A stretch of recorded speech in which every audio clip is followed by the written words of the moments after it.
और ये निरक्षर गवार संघी, चरित्रहीन संघी, ये बड़े ज्ञानी बैठे हैं। नहीं, ज्ञानी बैठे हैं। नहीं बिल्कुल नहीं, आप हमसे एक प्रमाण बताइए कि जो ये प्रमाणित किए हों कि इनका घर अवैध है। कोई एक प्रमाण तो बता दीजिए। अवैध के एक प्रमाण। ये सिर्फ जान लीजिए कि ये गंदी राजनीति, हमने क्या कहा कि गंदी राजनीति करने के लिए हिंदू मुस्लिम करने। अच्छा, इस देश का मुसलमान है, सब जगह अवैध कब्जा किया है। नहीं, ये मैं इस प्रश्न को इसलिए आपसे पूछ रहा हूं कि मैं हिंदू हूं, ब्राह्मण हूं, सनातन की मर्यादा को समझने वाला हूं।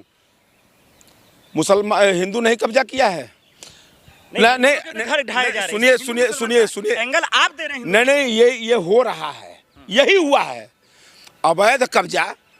आपके कहने से कोर्ट ने तो यही कहा, कोर्ट ने यही कहा कि अगर आप ये कह रहे हो कि अवैध कब्जा है तो आप प्रेषित करो ना कोर्ट को किनका अवैध कब्जा है। किसी का ये दे पाए कोर्ट में हलफनामे के साथ। हाउस वाले लोग ये कह रहे हैं मर जाएंगे मिट जाएंगे लेकिन हम बुलडोजर नहीं चलाएंगे। अच्छा, ये पहले बताइए कि जो मर मर के गरीब व्यक्ति, मजदूर व्यक्ति, किसान व्यक्ति मर मर के पूरी जिंदगी की एक एक कमाई को जोड़ जोड़ के एक अपना छत बनाता है, उसमें बाल बच्चों को पालने का एक सपना देखता है, पूरी उम्र गुजर जाती है घर बनाने में।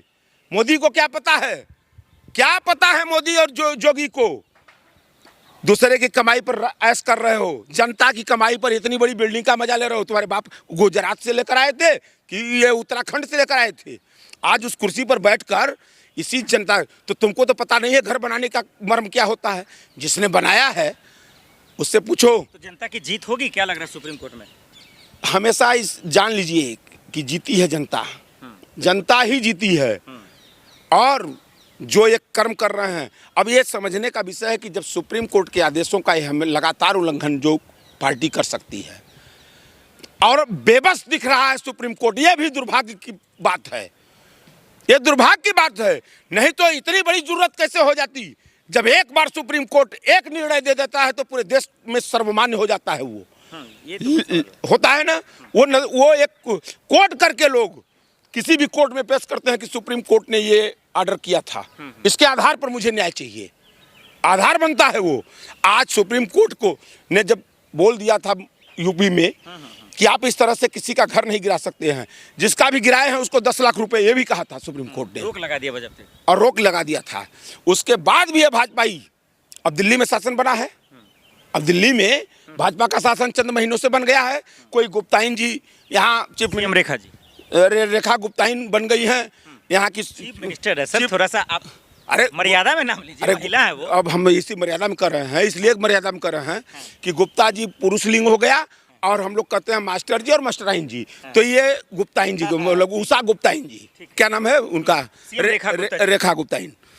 तो मतलब मैं मेरे कहने का तात्पर्य ये है कि ये उसी राह पर फिर ये बढ़ पड़ी हैं। तो ये बता दीजिए आखिर में कि क्या बार बार सुप्रीम कोर्ट के फटकार के बाद योगी जी, उनका पुलिस, उनके अधिकारी सुधर नहीं रहे हैं, बुलडोजर एक्शन हो रहा है, इलाज क्या है? देखिए उसमें क्या है ना कि ये संघ के लोग, भाजपा के लोग, ये वो गांव में खेल खेला जाता है चोरी छिपा।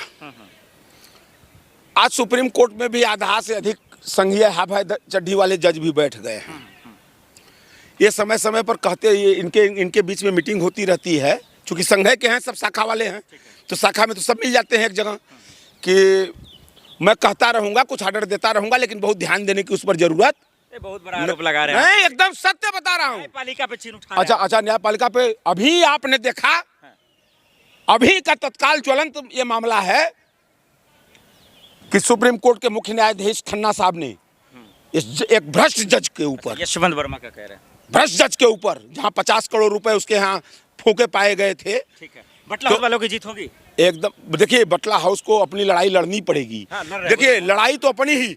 इस भाजपाइयों के राज्य में अगर कोई सोचे, कोई भी अगर इस देश का व्यक्ति सोच रहा है कि हमको सरकार से न्याय मिल जाएगा, हमको न्यायपालिका से आज के डेट में न्याय मिल जाएगा, तो जान लीजिए कि ये सपना देख रहा है। अपनी लड़ाई आपको लड़नी पड़ेगी, और हर तरह ये नहीं कि सिर्फ मकान रोकने तक लड़ाई। अब लड़ाई उस स्तर पे जाके इस जनता को लड़नी पड़ेगी कि भाजपा को रोक दो, भाजपा को रोकना पड़ेगा। नहीं तो इस देश की बड़ी दुर्दशा ये करने जा रहे हैं। आने वाला समय देखिएगा, अगर ये रह गए तो ये देश की जनता, चूंकि बाहर के लोगों का कुछ कर नहीं पाते हैं। आज तक संघ के एक व्यक्ति का नाम बता दीजिए, भाजपा के एक व्यक्ति का नाम बता दीजिए कि किसी बाहर के दुश्मन से तो ये लड़ नहीं पाते हैं।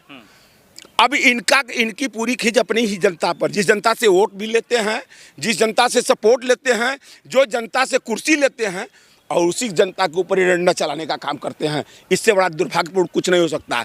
यही ये भाजपाइयों की निजताई है।